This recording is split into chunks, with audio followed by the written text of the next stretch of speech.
What is up, everybody? It's Cody with Blood Money MMA Bets, and I'm back with another full card breakdown. This is for UFC Vegas 89, Namajunas versus Ribas, and it's going to be a good fight, man. It's not the best fight card. There's not the best name quality on it, but there are some good fights, and there are some good betting lines, in my opinion, some money lines. But we're going to do a quick recap of UFC Vegas 88, and then we'll get right into some Vegas 89 stuff.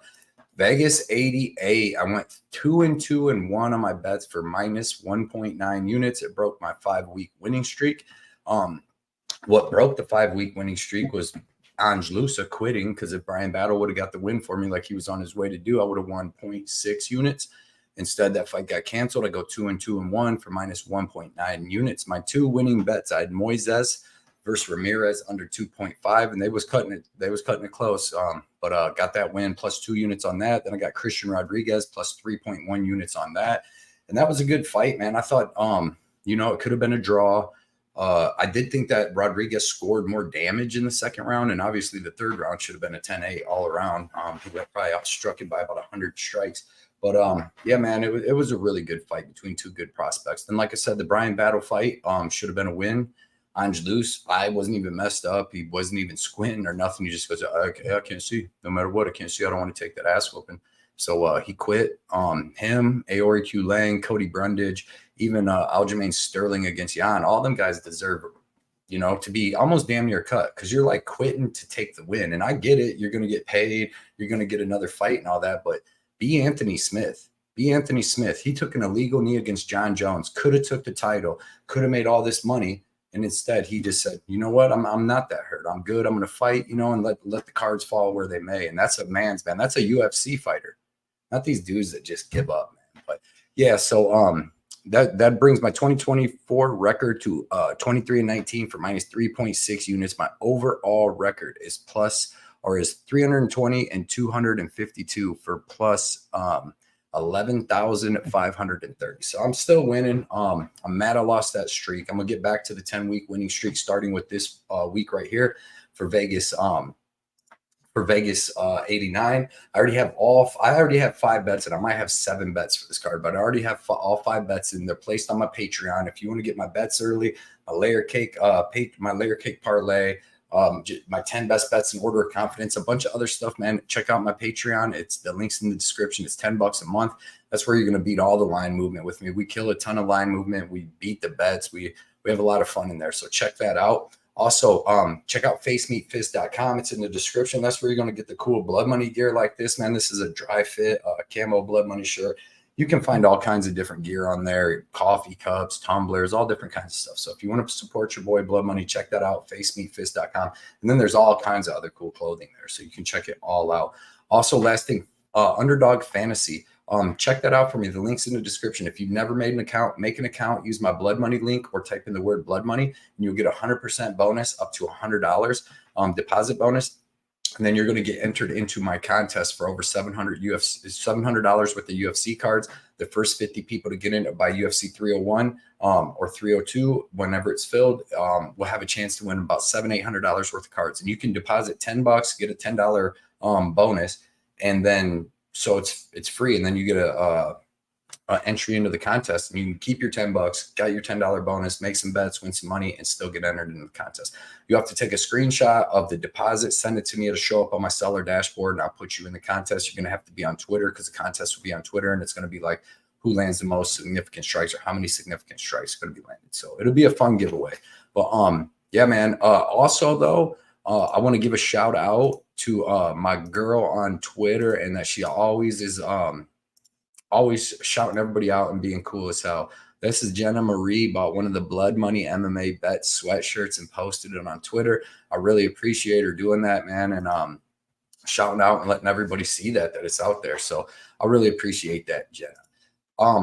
Let's get into this UFC Vegas 89 fight card. It should be a pretty good card, like I said, a couple decent fights on it. Not a ton of name value, but there are some pretty good fights, and we're going to make some money on it. Like I said, I already got my bets put in because I feel pretty confident about this card. First fight is in the men's 125-pound division. We got Igor Severino versus Andre Lima. And Sir Igor is 8-0, 20 years old, almost 21. 5'7" with the 69-inch reach. Lima 7-0, 25 years old, 5'7" with the 67.5-inch reach. And I'm actually pretty impressed with both these guys. They're undefeated prospects out of Brazil, and they both look really good. Igor, he's well-rounded. He's got good striking. He's got good grappling. He's got pretty good jiu-jitsu. He's finished all 8 of his wins, 4 subs, 4 knockouts. And he can do it either way he wants, man. He can do it on the feet like you've seen on the Contender Series, or he can get Darce chokes, guillotine chokes. Decent, pretty good wrestling, pretty good jiu-jitsu, and good striking, but it's definitely not on the level of Andre Lima. He's got a ton of professional kickboxing experience. He's a young kid too, 25 years old. Very explosive, excellent forward pressure. Powerful kicks, man. Powerful leg kicks, head kicks. He's got really good hands. You've seen on his Contender Series fight where he was able to get the decision win, but that dude was just running from him the whole time.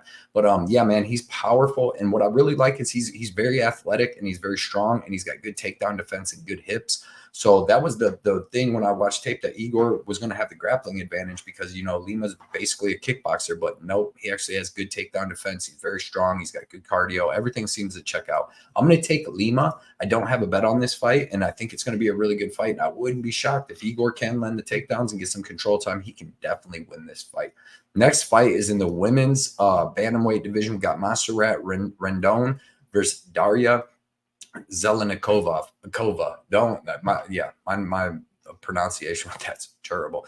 Montserrat is 6-0, 35 years old, 5'8" with the 68-inch reach. Darya is 8-1, 28 years old, 5'9", reach not known, but they're both about the same size. They're both big girls. You see that Darya has a 7-year age advantage. So Montserrat Rendon, she's kind of slow.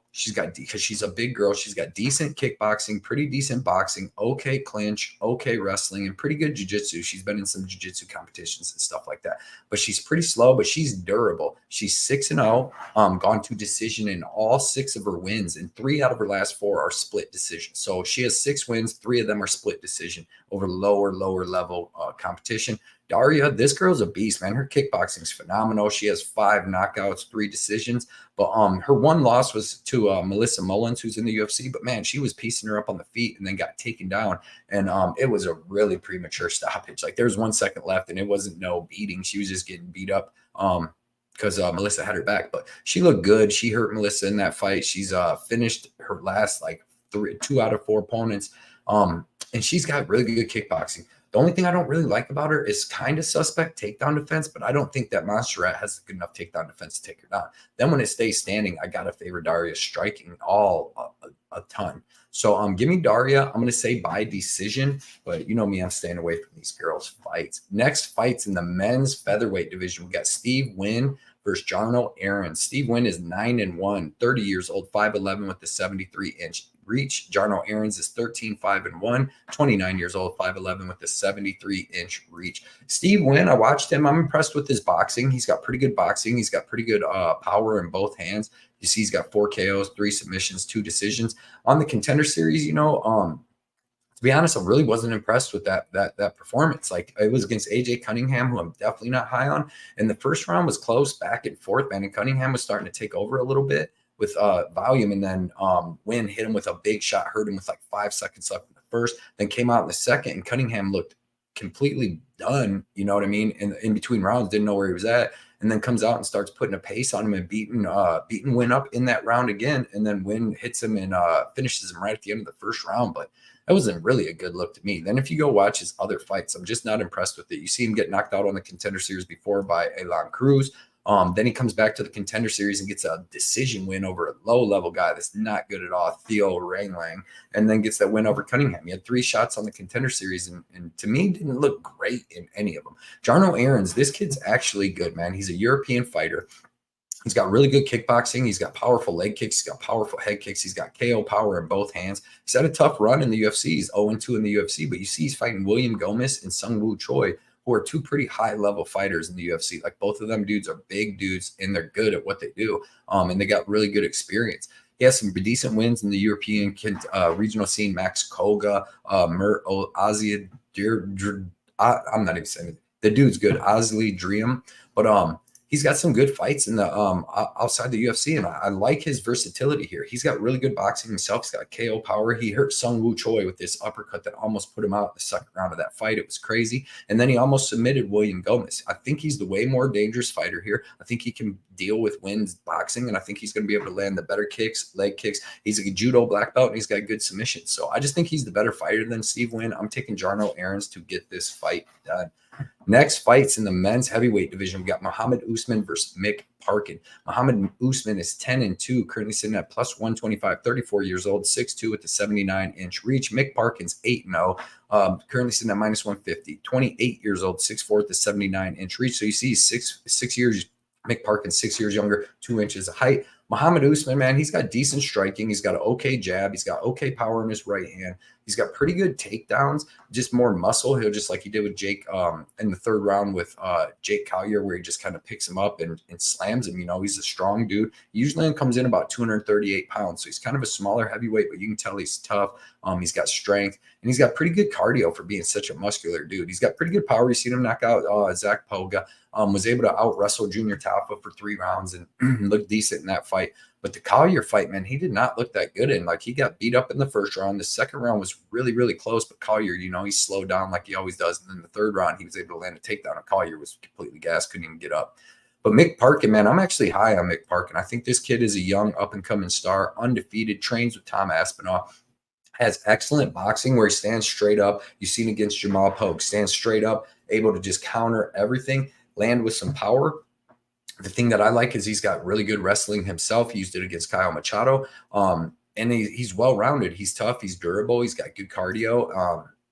I think that he's going to beat Mohammed Usman here, to be honest. I think that he's got good enough wrestling to keep this fight standing, where I think he has way better striking. I think it's going to look a lot like the Jamal Pogue fight, where he keeps the fight standing and he just, you know, has the better striking, has the better boxing. He's the better fighter. He's going to be a little bit bigger. You know, he's a full 265-pound heavyweight that's 6'4". And I'm pretty high on Mick Parkin. I think that this kid could have a pretty good career in the UFC. So give me Mick Parkin. I like him a lot. Next fight is in the men's bantamweight division. We got Miles Johns versus Cody Gibson. Miles Johns coming in on short notice after Davey Grant fell off the card. Miles Johns 13-2, currently sitting at minus 125. That's crazy.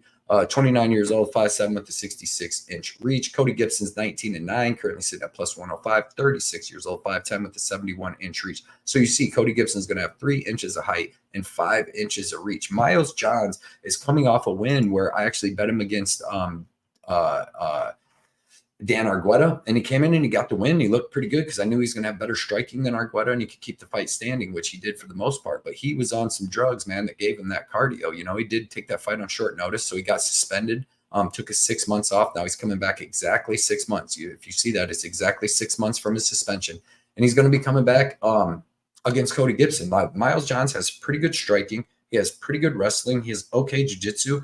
And he has terrible cardio unless he's on some stuff. So he's coming in on short notice, off stuff, to fight Cody Gibson, who's a beast, man. This kid has good wrestling. He's not a kid. He's 36, but he has good wrestling. He's going to have the way better striking here. He has good pop in both hands. He pushes a crazy pace. If you watch the Brad Katona fight, you know he pushes a crazy pace. He's dangerous as hell. You've seen the knee KO to Mando Gutierrez. That's how I think he's going to get Miles Johns out of here. We've seen Miles Johns get knocked out by Mario Bautista's flying knee. I think that Cody Gibson can hit him with one too. And I just think that he's going to have the way better cardio, striking. He's got the wrestling to keep it standing. And if Miles Johns tries to wrestle from the opening bell, he's going to gas out.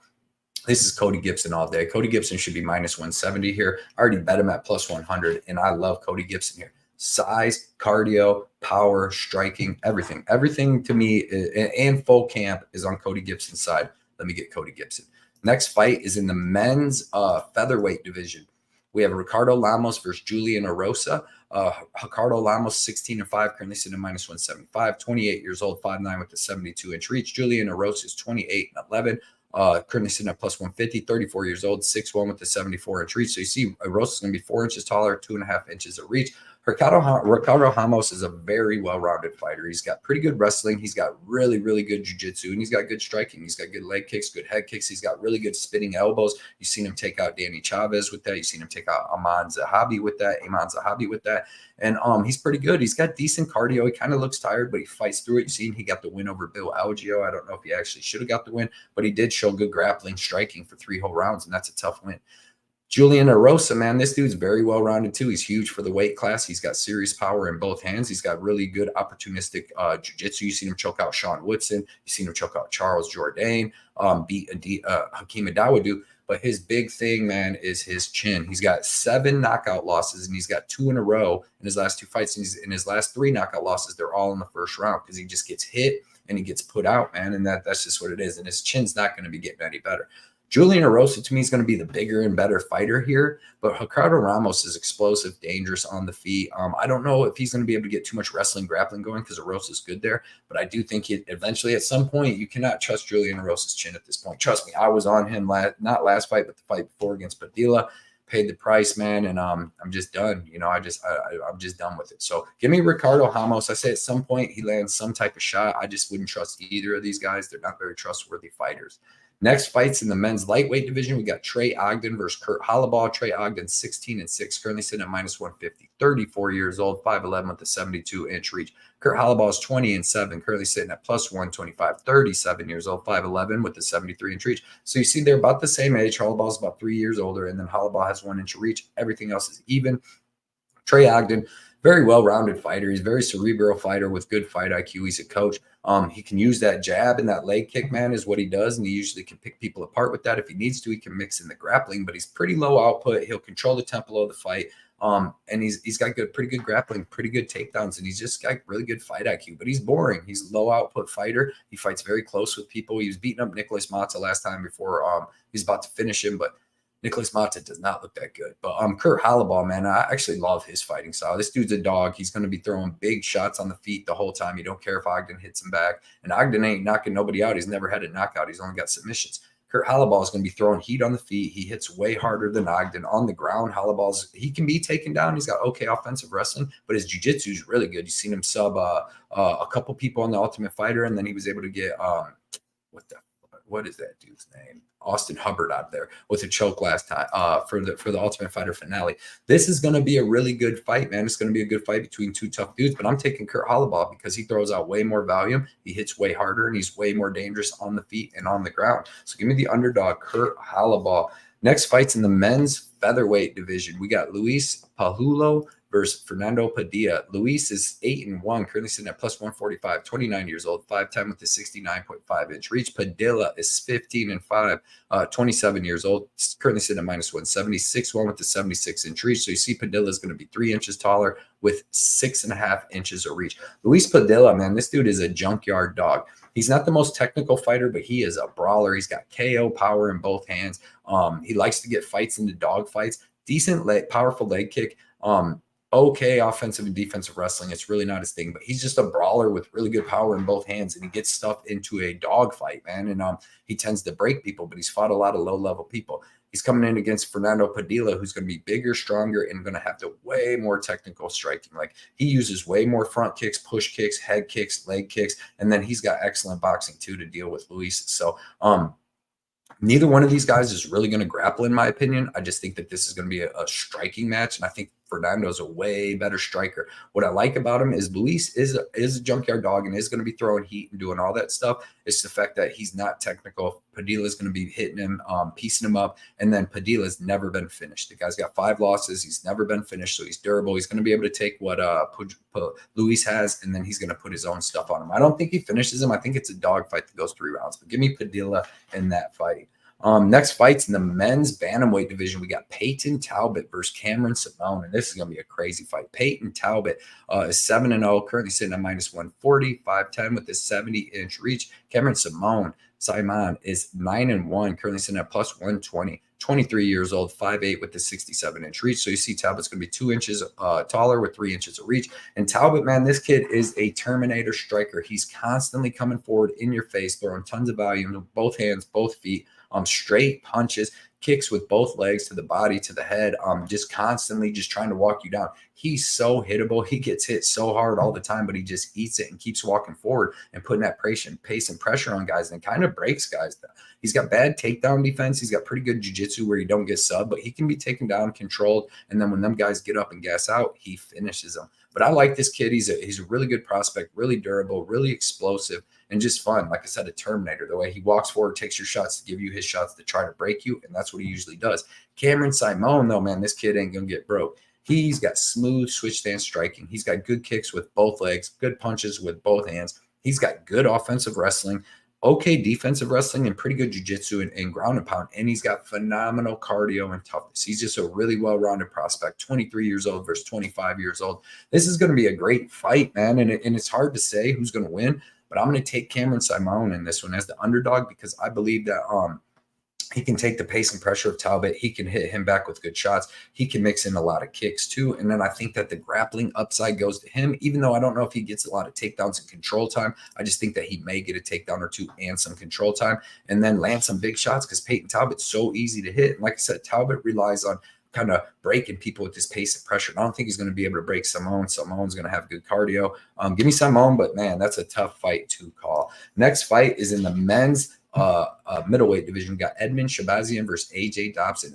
Edmund Shabazian's 12-4, currently sitting at minus 185, 26 years old, which is crazy. I would have thought he's 31 or 32. He's been in the UFC forever. 6'2 with the 75-inch reach. AJ Dobson is 7-2, currently sitting at plus 150, 32 years old, 6'1 with the 76-inch reach. So you see, Edmund will have 1 inch of height. Dobson's going to have 1 inch of reach. Shabazian, man, this dude is a phenomenal striker. He's got good power in both hands. He throws crazy kicks, really good knees in the clinch. He's got pretty good offensive wrestling, okay defensive wrestling, and no gas tank and really no heart. You know what I mean? He goes hard in that first round, and if he can't get you out of there, he tends to lose his fights unless he's fighting Dolce Lungambula, who we know is not high output, doesn't push pace, and isn't durable at all.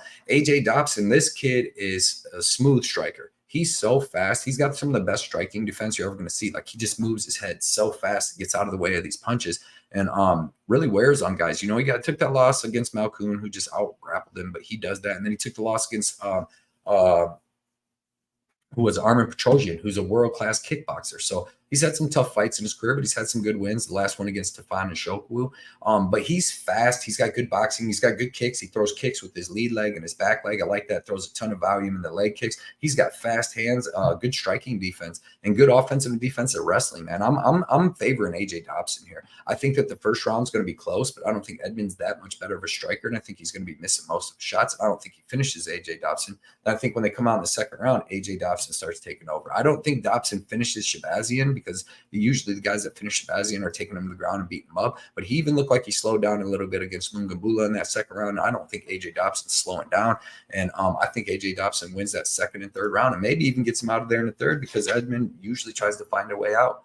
Next fight is in the men's heavyweight division. We got Carl Williams versus Justin Tafa. Carl Williams is 9-1, currently sitting at minus 225, 34 years old, 6'3 with a 79-inch reach. Justin Tafa is 7-3, currently sitting at plus 185, 30 years old, 6 foot with a 74-inch reach. So you see Carl Williams is going to be 3 inches taller with 5 inches of reach. Carl Williams has decent striking, decent boxing with both hands. He doesn't throw no leg kicks or nothing. He's looking to hit you with the blast double, take you down, hold you down, get a little ground and pound, then you'll get back up, and then he'll keep taking you down. He'll land 9 or 10 takedowns in a fight. But his striking on his feet seems really nervous. He doesn't seem very comfortable with it. And even against Chase Sherman and against Lucas Bresky, you know, he was taking more of the shots on the feet, and then he was landing his takedowns. So he's kind of one-dimensional, and he's a small heavyweight, too, coming in at 235 pounds.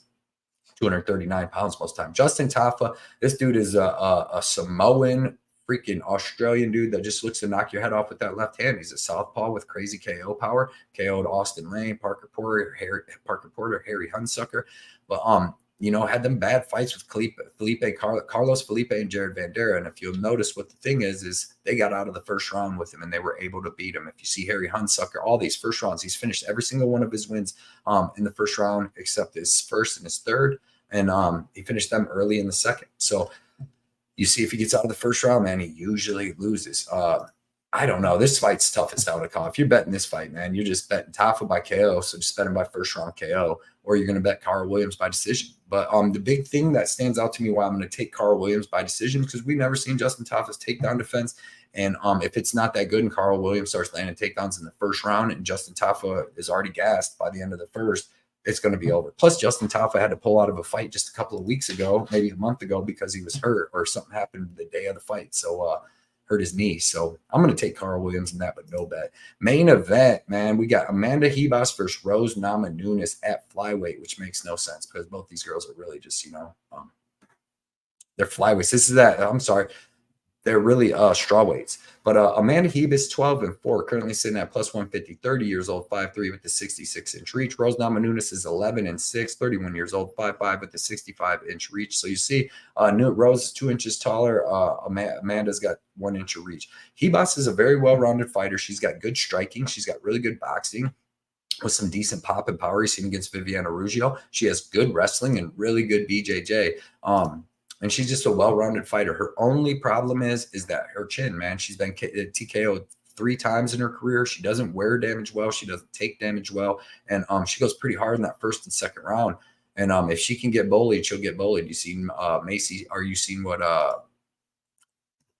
Rodriguez was able to knock her out with a big punch, but then Macy Barber just bullied her up here at 125.